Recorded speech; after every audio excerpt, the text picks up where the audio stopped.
Las historias de amor son aquellas que movilizan al mundo. Piensen en Titanic, Orgullo y Prejuicio, Romeo y Julieta.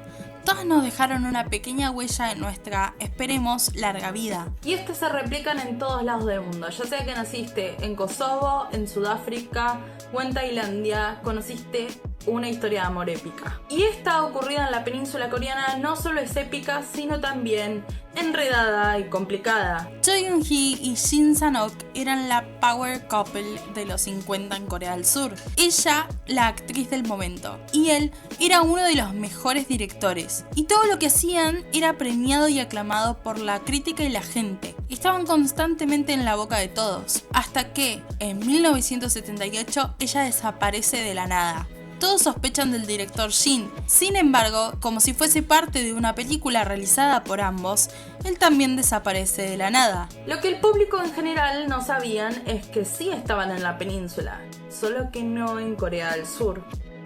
And we're live. Produced by the colleagues. Take one. Hola gente, soy Agos, estudiante de Relaciones Internacionales especializada en la península coreana, y hoy estaremos contando, o más bien intentando contar, la locura por la que tuvieron que pasar Shin Sang-ok y Cho Eun-hee. Y acá entran mis típicas aclaraciones antes de meternos en la historia. Por supuesto, no sabemos la mayoría de cosas que pasan en un país tan hermético como lo es Corea del Norte. Así que por cuestiones tanto profesionales como legales voy a estar hablando en supuestos, ya que no se cuentan ni con documentos ni estudios oficiales que afirmen las fuentes occidentales. Sin embargo, mi intención jamás es desestimar los testimonios de los desertores norcoreanos. Además, y como siempre, todas las fuentes documentales y demás que utilizo en mi investigación se encontrarán en la caja de la descripción, así que pueden ir a verlo tranquilamente. Ahora sí, finalmente, comencemos. Es el final de la década de los 50 y Corea hace unos años acaba de ser dividida en dos por el paralelo 38. La guerra había dejado una devastación económica, política y mental en la sociedad surcoreana, y en la gran pantalla estaba ella, Cho Eun-hee. Su primer papel fue en 1947 y al año siguiente protagonizó The Son of the Night, película que la hizo saltar a la fama y ser parte de la santísima trinidad del cine coreano de la época. Dato curioso, acá hay una foto de ella con la mismísima Marilyn Monroe. Así de famosa era. Shin Sang-ok, ni bien Corea logró su independencia de Japón, se puso a trabajar. Estaba obsesionado con el cine, era su pasión. Entre producción y producción conoce a su otra pasión, Uni, de quien se enamoró profundamente. Es más, él mismo le dijo que quería que ella fuese la protagonista de todas sus películas. Esa fue su manera de decirle te amo. Se casaron a los pocos meses de conocerse, en 1954, y como la actriz era estéril, adoptaron a sus 2 hijos para terminar de formar a su familia. Hicieron 11 películas en solo 10 años, todas un éxito tras otro, y las películas A Flower in Hell, The House Guest and My Mother y la historia de Song Joong-hyun ganaron y fueron nominados a premios tanto nacionales como internacionales, tanto para la dirección como para la protagonista. Estos films lograron que hicieran su propia productora, Shin Films, que produjo 300 películas. Un dato no menor es que realizaban películas totalmente avanzadas para lo que era ese momento, mostrando una agenda feminista totalmente innovadora. Juntos hacían que cada sala de cine surcoreano explotara por la cantidad de gente, ya que estas eran la manera perfecta para escapar de la situación deprimente económica, política y social.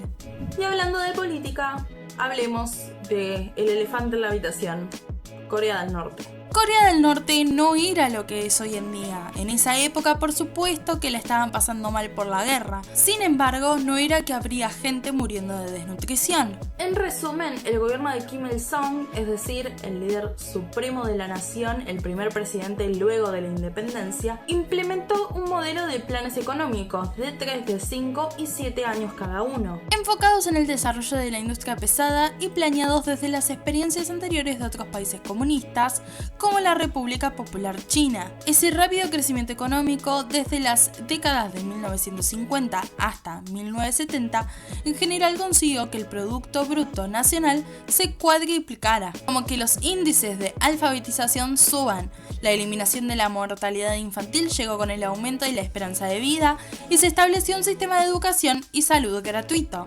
En 1970 hasta 1976, además, se ejecutó el programa Grupo de las Tres Grandes Revoluciones, con el fin de lograr una verdadera sociedad comunista. Los tres ejes de cambio eran la ideología, la tecnología, la cultura, para que los norcoreanos lleven a cabo una vida de producción socialista. Y para llevar a cabo este proyecto necesitaba ayuda de su hijo, Kim Jong-il, quien había formado parte del departamento de propaganda y era el director de la división de cine y arte. Y es que se sabía que él era un gran apasionado por la cinematografía desde muy pequeño. Incluso tenía una colección de más de 15.000 películas, las cuales supuestamente había conseguido ilegalmente a través de embajadas de todo el mundo. Su participación en este proyecto y muchos otros más eran una clara demostración de que poco a poco el líder estaba dándole un lugar a su heredero. Y Kim Jong-il estaba muy contento con el rol que estaba cumpliendo en el partido, poco a poco teniendo más poder y a la vez dándole honor a la figura de su padre. Sin embargo, con algo que no estaba tan contento, o más bien disgustado,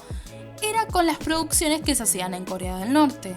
Todas tenían una misma trama ideológica, en todas las protagonistas lloraban de manera poco creíble y ninguna de ellas iba a un festival internacional. Y no era que no tenían presupuesto, es más, cualquier director moriría por llevar a cabo una película con la cantidad de recursos que tenía Corea del Norte en ese momento. Aquello que le hacía falta era alguien con talento cinematográfico, alguien que le pueda dar un poco de personalidad propia a sus películas. Y ahí es cuando algo en su mente hizo clic. Para finales de los años 70 se había acabado esta era dorada en el cine surcoreano. Una producción normal estaba costando entre $8.000 más o menos. Sin embargo, el director Shin quería gastar más del doble, endeudándose constantemente. Además, el gobierno de Park Geun-hye en el año 1972 había llevado a cabo un autogolpe de estado, el de la restauración Yushin, que le otorgaba plenos poderes y ahora el presidente podía limitar derechos como la libertad de expresión. Y para agregarle más complicaciones al asunto, el director le había sido infiel a Cho Nu-hee con una actriz mucho más joven, Oh Soo-mi. En 1976 fue cuando finalmente la pareja se divorció, a causa de que la nueva pareja de Shin estaba esperando un hijo de él. Por supuesto, esta polémica hizo que el público en general tenga una mala visión del cineasta. Como resultado de esta mala época, sus películas terminaron convirtiéndose en fracasos de taquilla y Shin Films se declaró en bancarrota en 1978. A causa de la falta del dinero, la actriz decidió aceptar una propuesta laboral, la cual se trataba en dar clases en una escuela de actuación cuyo dueño era un millonario en la isla de Hong Kong. Sí, tal vez no estaría actuando como tal, ni en su amada Corea. Sin embargo, sí estaría trabajando de algo relacionado a su pasión, que le daría mucho dinero en tiempos difíciles, más que nada ahora que tenía que cuidar de sus 2 hijos. Sin embargo, su ex marido pensó que esta propuesta era bastante sospechosa. ¿Por qué Hong Kong? ¿Por qué un multimillonario? Pero ella pensaba justamente que el director Shin estaba celoso, es decir, se había quedado sin trabajo, su empresa había quebrado y no quería que ella rehiciera su trabajo luego de su divorcio. Era algo bastante obvio. Por lo tanto, emprendió viajes sin pensarlo 2 veces. Cuando llegó, supuestamente la recibió Lee Sang-hee, una coreana que sería su guía en el extranjero. La llevó por un tour con su hija a diferentes lugares, entre ellos la playa, que supuestamente le pertenecería al hombre rico que le ofrecía trabajo. De pronto, saludaría y llamaría a un par de varones que estaban encima de un barco relativamente pequeño, y en un segundo a otro, la agarraron con fuerza y las meten dentro del vehículo. ¿Quiénes son?, preguntó Eun-hee. Somos de Choson.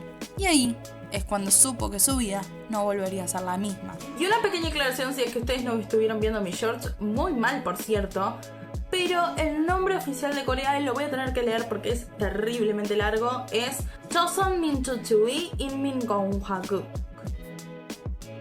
Pero ellos mismos abrevian este gran nombre a solo Choson. Y si se preguntan, bueno, pero ese no era el nombre del antiguo reino coreano, estarían en lo correcto. Solo que el gobierno norcoreano pensó, ok, antes de la ocupación éramos llamados Choson, resurgiremos desde las cenizas, también como Choson. Volviendo a Choi Eun-hee, en ese barco estaría 8 días. 8 días que parecían el infierno en la tierra. Se despertaba y desmayaba de nuevo constantemente. La drogarían y no le darían comida. Finalmente llegaría al puerto de Nampo, donde le habrían recibido unos fotógrafos con flashes y un hombre de voz gruesa y baja estatura, que se habría presentado como Kim Jong-il. Le sacudió la mano, mientras ella no podía ni verlo a la cara de lo asustada que estaba. El heredero de la dinastía Kim le comentaría sus planes de hacer películas juntos y le mostraría su nuevo hogar, una mansión hermosa, pero a la vez llena de seguridad y espías que escucharían todo lo que hacía o no hacía. Habría estado encerrada en una jaula de oro. Asimismo, habría pasado por un adoctrinamiento exhaustivo, donde la llevarían a la casa de nacimiento de Kim Il-sung,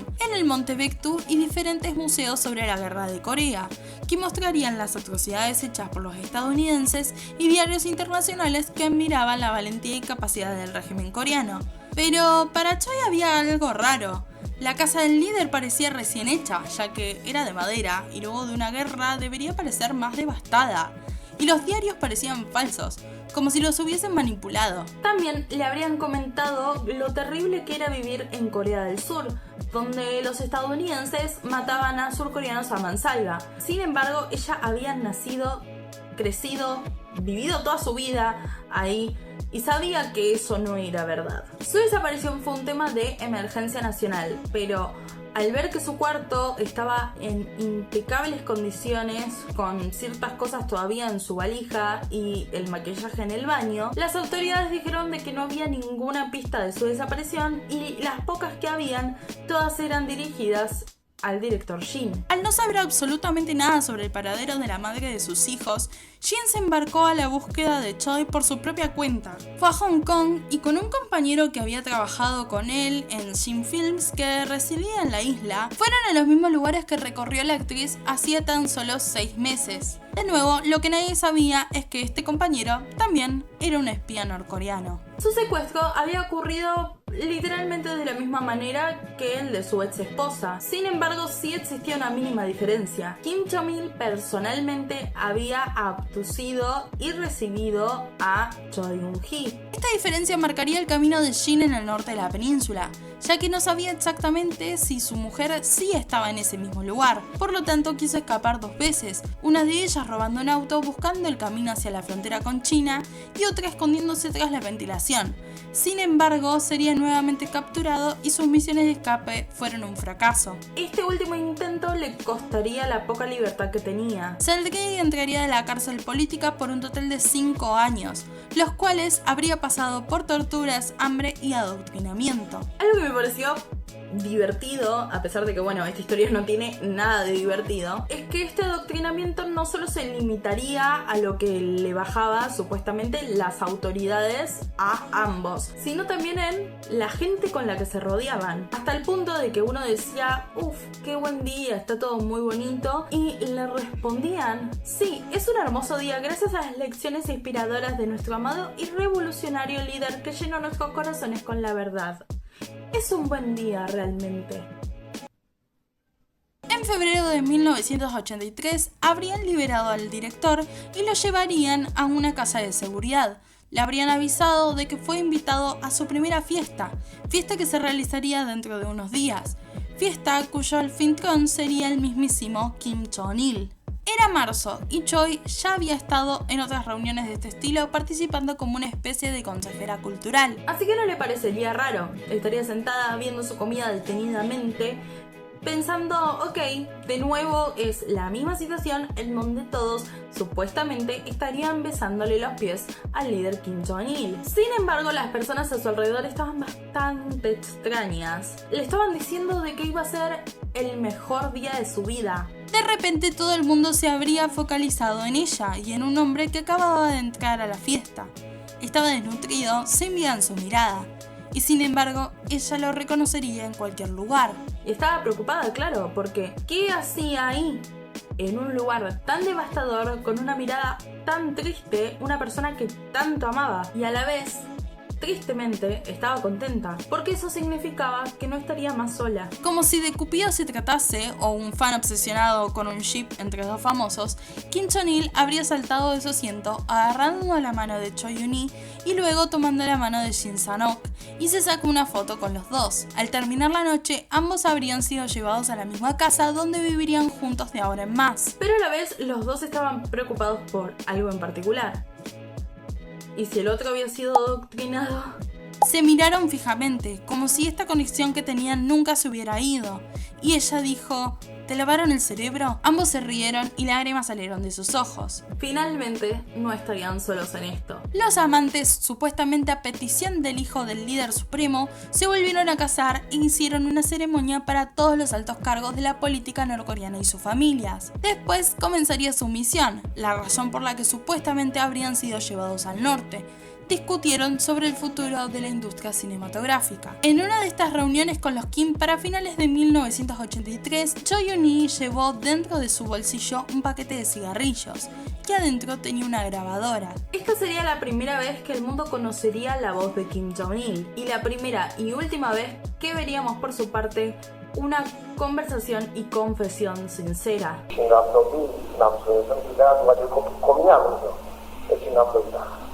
대체적으로 이 묵살이다. 그게 무리인데 남자 되지 말고 신감독을 유효하자면 뭐가 필요한가? 그래서 직접 대답을 해야지 된다는 말입니다. 손에서는 별게 딱 갖다 놓고, 또 죄수, 저 치고하는 심한다. 죄 치고하는 대단하니까 서로 오해도 생기고.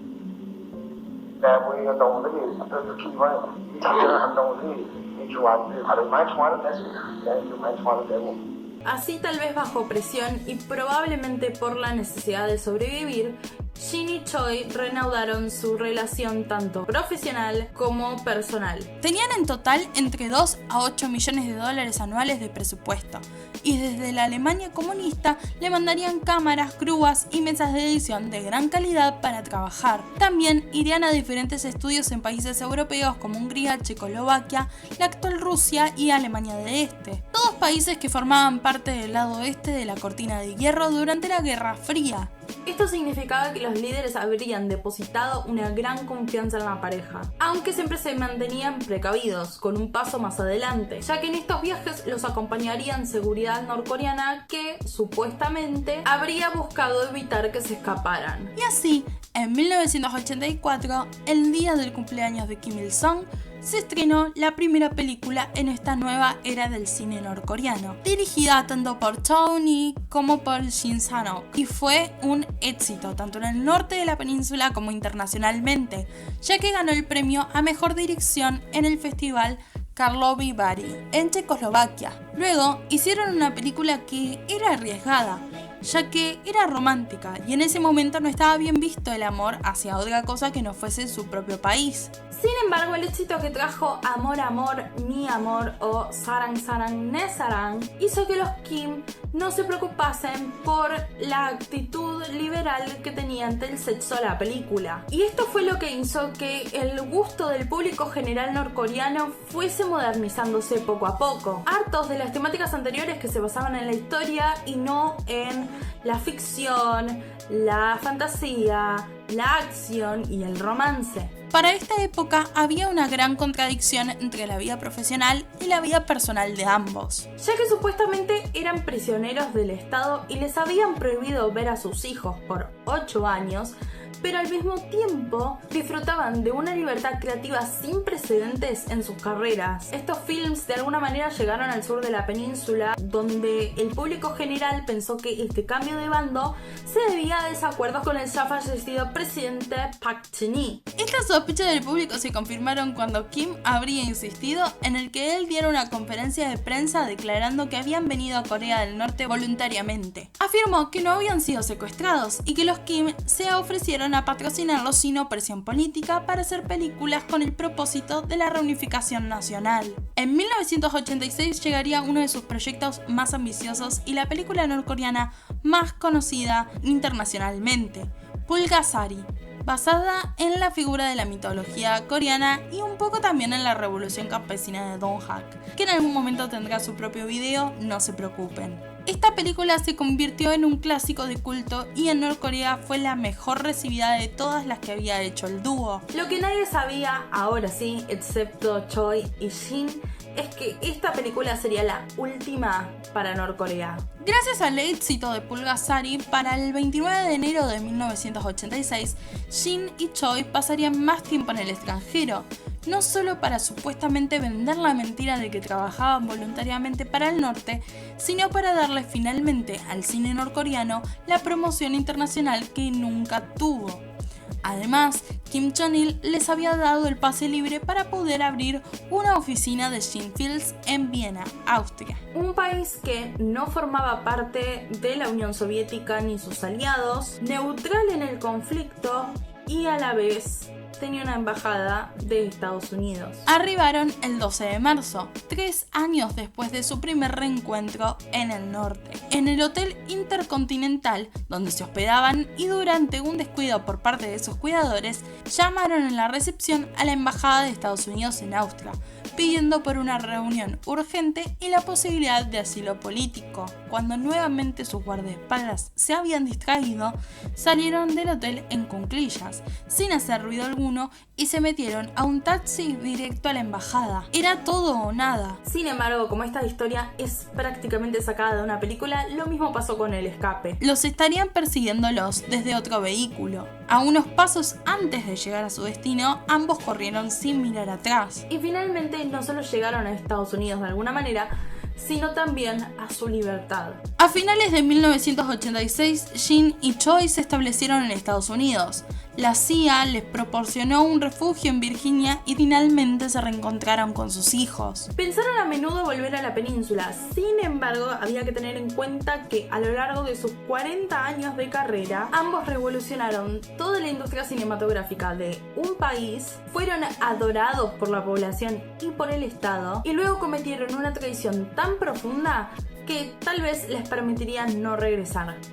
2 veces en 2 países que actualmente siguen en guerra. Además, en el sur gobernaba la dictadura de Chun Doo-hwan, quien se mostró frío y dudoso sobre el regreso de ambos. En una entrevista, Shin dijo que no se sentían bien con las autoridades surcoreanas, ya que los recibiría con indulgencia de regreso a Corea. Intentó probar suerte en los Estados Unidos como director y productor, sin embargo su trabajo no pasó con pena ni gloria. Finalmente, en 1999, con la vuelta de la democracia hacía tan solo 12 años, se mudaron a Corea del Sur, donde vivieron de manera tranquila hasta su fallecimiento, Shin en el 2006 y Choi en el 2018. Sobre Kim Jong-il, se volvió líder del país tras la muerte de su padre en el año 1994. Es imposible saber si abandonó realmente su plan de realización nacional a través del cine, pero en algún momento debió reconocer que simplemente no sabía ni tenía